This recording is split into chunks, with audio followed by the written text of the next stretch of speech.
Shalom, shalom à tous, soyez bénis. Je suis Pasteur Armel et je suis encore ravie de vous retrouver sur notre espace de royaume Vie Média. Que l'Éternel répande ses grâces massivement sur vos vies, sur vos familles, sur vos ministères. Que la grâce de Dieu nous accompagne sur cette fin d'année au nom puissant de Jésus. Reste bénie, Maman Élie, que la grâce de Dieu soit multipliée également sur ta vie, sur le ministère, ainsi que sur toute la famille. Je bénis l'Éternel qui nous a donné vraiment la grâce de pouvoir faire toute cette année, en tout cas tout au long de cette année, d'être sous sa couverture. Et nous sommes dans ce mois de décembre pour la dernière ligne droite afin de terminer vraiment l'année sous la protection de Dieu. Que le sang de l'agneau nous couvre, que la protection divine soit notre partage, que le ministère des anges nous soit favorable au nom puissant de Jésus, que le feu de l'Éternel nous entoure et nous précède sur notre chemin et nous donne la grâce de pouvoir voir cette année 2022 au nom puissant de Jésus-Christ de Nazareth. Oh, que l'Éternel vous bénisse massivement, que ce que vous avez dans votre cœur, que l'Éternel amène à son accomplissement pour la gloire de son seul nom. Celui qui est capable de faire infiniment au-delà de ce que nous pouvons imaginer ou penser. À lui soit toute la gloire au nom de Jésus-Christ de Nazareth. Aujourd'hui, je voudrais vous parler d'un sujet majeur qui me tient vraiment à cœur, celui du pardon. Nous allons parler vraiment de libérer notre cœur. J'ai écrit un livre, Un cœur libéré, et dans cette démarche d'écrire ce livre, le Seigneur m'avait parlé particulièrement. C'est-à-dire que j'avais enseigné plusieurs fois déjà sur le thème, et il est arrivé à un moment donné où, par rapport à ma propre vie, le Seigneur voulait que je fasse une démarche. C'est là qu'on se rend compte qu'en fait, dans cette démarche, Dieu nous montre quel est notre niveau de maturité spirituelle. Et aujourd'hui, je voudrais vraiment énumérer quelques points pour aider une personne. Nous sommes sur la dernière ligne droite, comme j'ai dit tout à l'heure, et nous devons vraiment libérer notre cœur devant le Seigneur. Dieu nous enseigne que le pardon est une question de vie, une question de destinée, une question d'éternité, une question qui touche notre relation avec lui. C'est pourquoi nous devons prendre le sujet à cœur et que en ces quelques paroles, le Saint-Esprit soit en mouvement et que le cœur, la destinée, la vie d'une personne,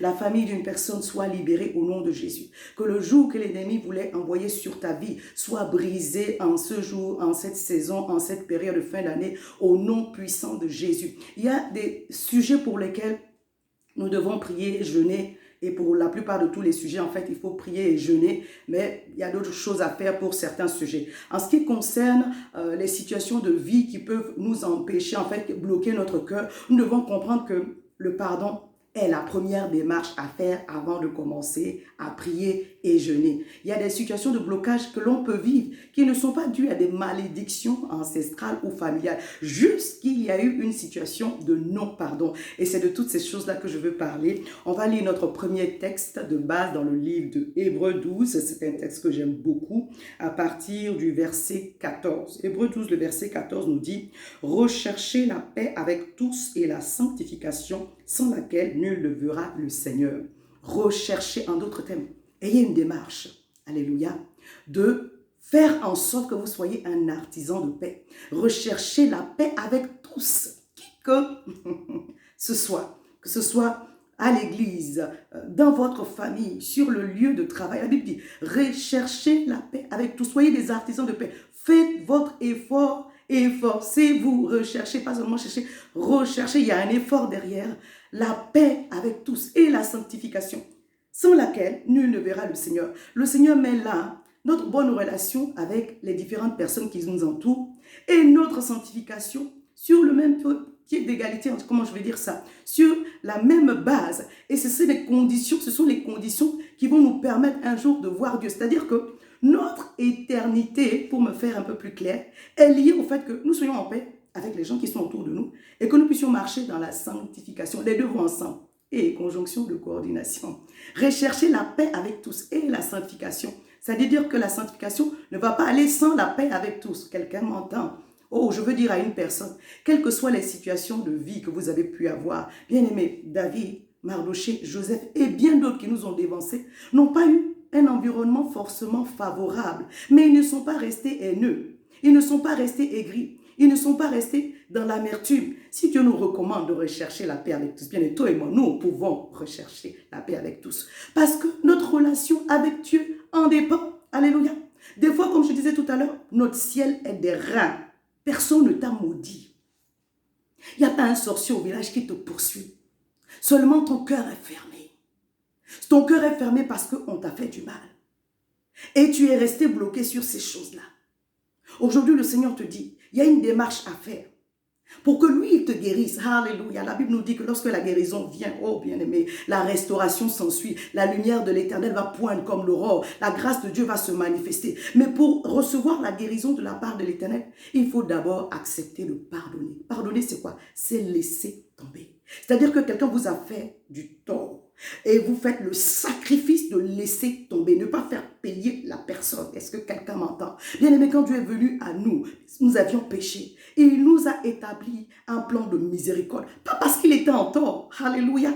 Donc pardonner, c'est accepter, vous à qui l'offense a été faite, de laisser tomber, de ne pas vous venger, de ne pas entretenir l'amertume, de ne pas entretenir la rancœur, de ne pas chercher le moyen de faire payer à une personne, mais de laisser Dieu organiser votre guérison. Alléluia. Et cela prend une décision, cela prend une volonté. C'est un choix de pardonner. Je décide que le mal qu'on m'a fait, je laisse tomber. Parce que la Bible continue, je vais continuer, la parole de Dieu continue dans ce verset-là pour nous montrer que lorsque nous ne laissons pas tomber les choses, lorsque nous ne pardonnons pas, il y a des conséquences derrière. Je vais continuer ma lecture. Il dit, veillez à ce que nul ne se prive de la grâce de Dieu, à ce qu'aucune racine d'amertume poussant des rejetons ne produise du trouble et que plusieurs n'en soient infectés. Waouh!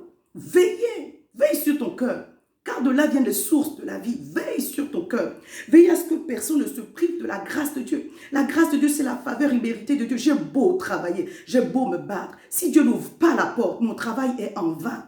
Si Dieu n'étend pas la main, bien aimé, mon travail est en vain. En réalité, ce n'est pas par l'intelligence, ce n'est pas par nos efforts, par nos compétences. Oui, il faut avoir des compétences, il faut faire des efforts. Mais en réalité, c'est la main de Dieu qui ouvre la porte. Alléluia. C'est pourquoi que personne ne se prive. En réalité, lorsque l'amertume, qui est le reste de la colère, et ressentiment, est là et qu'elle est entretenue, la Bible dit, veillez à ce qu'aucune racine d'amertume poussant des rejetons ne produisent du trouble. Elle produit du trouble et elle affecte les gens autour de nous.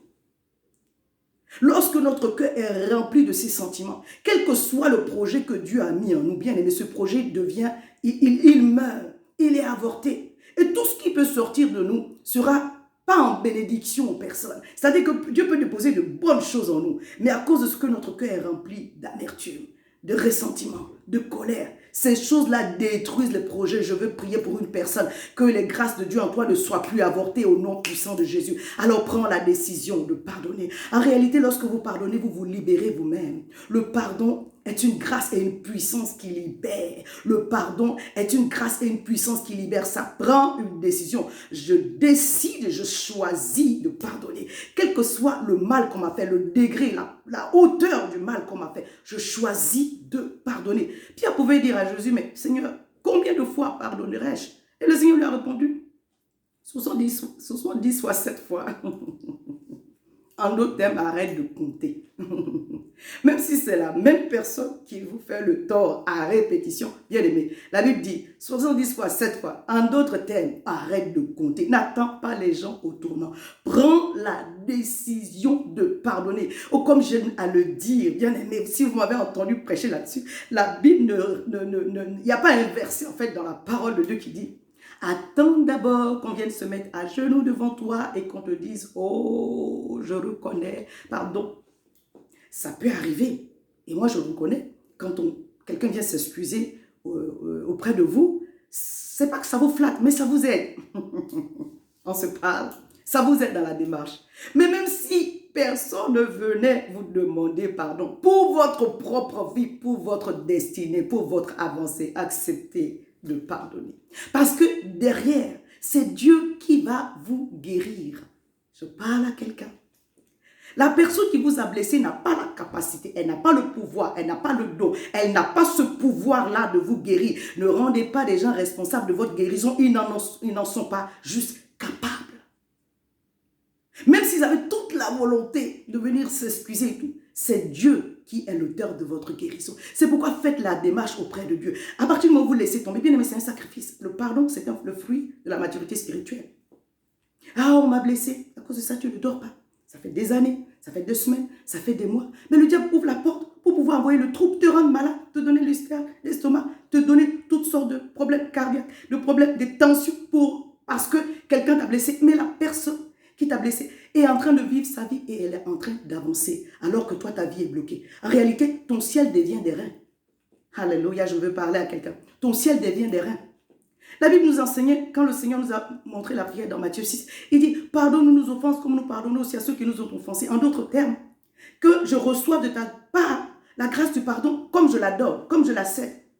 Mais quand le Seigneur te regarde, ta vie, il dit, ah, papa, maman, si je dois te pardonner comme tu as pardonné à tel, même, il n'y a pas de pardon.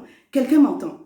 Nous devons comprendre qu'en réalité, cette démarche, elle est pour nous d'abord. Lorsque nous choisissons de pardonner, bien-aimés, nous libérons la personne qui nous a offensés, mais nous libérons notre destinée, nous libérons notre ciel, nous libérons notre avancée. Il y a des sujets pour lesquels Dieu attend simplement que ton cœur soit ouvert, bien-aimé, pour que la puissance et la grâce de Dieu puissent se manifester. Donc ne rends pas les gens responsables parce que Dieu attend aussi que tu fasses cette démarche. Je dis souvent, lorsque le Seigneur veut nous émonder, il veut nous parfaire, il permet que nous soyons blessés. Mais c'est aussi pour que la lumière soit sur nos faiblesses, que nous voyons que là, nous avons telle ou telle chose à travailler. Donc, la plupart du temps, ce sont les personnes qui sont très proches de vous, qui vont vous blesser. Mais de grâce, ne vous arrêtez pas là-dessus. Ça fait partie du processus de la maturité spirituelle, de notre transformation et de notre croissance spirituelle. Au fur et à mesure que nous sommes émondés, nous devenons parfaits devant Dieu, promptes pour de bonnes et grandes choses que l'Éternel veut nous confier. Il veut voir s'il peut avoir confiance en nous, jusqu'à quel point nous sommes matures, jusqu'à quel point nous acceptons de grandir. La maturité spirituelle, ça fait mal. Pardonner, ça fait mal. Et c'est là que le Seigneur prend en compte la crucifixion de la chair parce qu'il voit le sacrifice que nous sommes en train de faire. Je veux dire à une personne, aujourd'hui, l'objet, ce n'est pas l'enseignement, mais c'est une exhortation. Tu as la capacité de pardonner.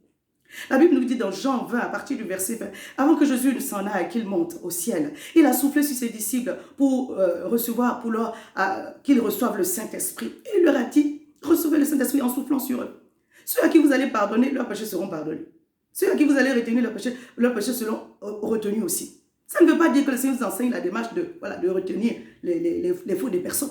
Mais nous avons le pouvoir, la capacité, bien aimé, quelqu'un m'entend, de pardonner. Alléluia. Nous avons cette grâce-là. Si nous ne le faisons pas, nous retournons les autres. Mais si nous voulons pardonner, en réalité, nous avons la capacité de pardonner. Donc, que quelqu'un ne me dise pas, oh, c'est trop fort, j'arrive pas. Tu peux au nom de Jésus. Parce que tu as reçu le souffle, le vent, la puissance du Saint-Esprit qui te rend capable de pardonner. Je voudrais juste donner un verset, un passage pour nous aider dans la démarche. Comme je dis, ce n'est pas l'enseignement, on aura l'occasion. J'ai enseigné plusieurs fois là-dessus. Vous savez, quel que soit le sujet, chaque fois que nous enseignons, le Saint-Esprit nous donne une orientation différente. Et je veux prier, encourager une personne qui est sur mon profil ou qui veut se connecter à moi. Sur ma page YouTube, j'ai parlé du pardon. Sur mon profil également, vous avez accès aux enseignements gratuitement pour vous édifier. Donc, je vais lire sur le dernier passage de Ésaïe 43 à partir du verset, Ésaïe 43 à partir du verset 18. La Bible nous dit, ne pensez plus aux événements passés et ne considérez plus ce qui est ancien.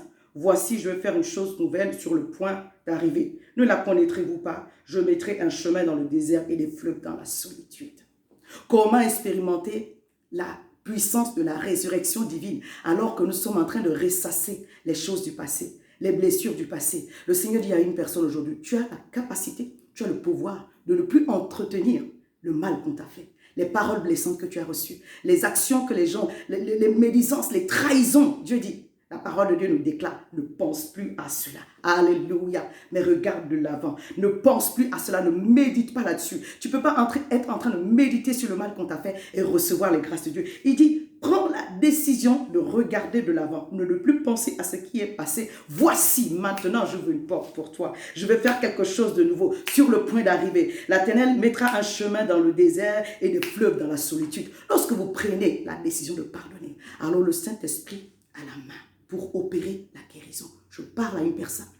Tu vas recevoir la guérison de la part de l'Éternel à partir du moment où tu auras choisi de pardonner. À partir du moment où tu auras choisi de pardonner, tu reçois la grâce de la guérison. Et lorsque Dieu guérit, il y a la restauration qui s'ensuit derrière. Les fleuves dans la solitude. Oh, le Seigneur met un chemin là où tout était fermé. Parce que tu as accepté de laisser tomber. Alors que quelqu'un est en train de prendre cette décision, de méditer sur les bonnes choses et de ne plus s'occuper, de penser, de réfléchir sur les blessures du passé, l'Éternel est en train d'ouvrir une porte pour votre restauration, pour votre bénédiction, pour la grâce sur toute votre famille, dans le nom puissant de Jésus. En cette période de fin d'année, je prie que l'Éternel visite massivement une personne qui est en train d'écouter ce message, que l'Éternel ouvre les portes devant de toi, que tout ce qui était blocage, que tout ce qui était opposition tombe maintenant au nom puissant de Jésus. Que le feu de Dieu soit activement, manifesté, libéré sur votre chemin. Que le Dieu qui répond par le feu descende maintenant et manifeste sa grâce sur votre vie. Et que tout ce qui n'était pas à la gloire de Dieu, qui a été comme semence, soit consumé maintenant. Que l'Éternel ouvre votre chemin. Que Dieu ouvre votre porte.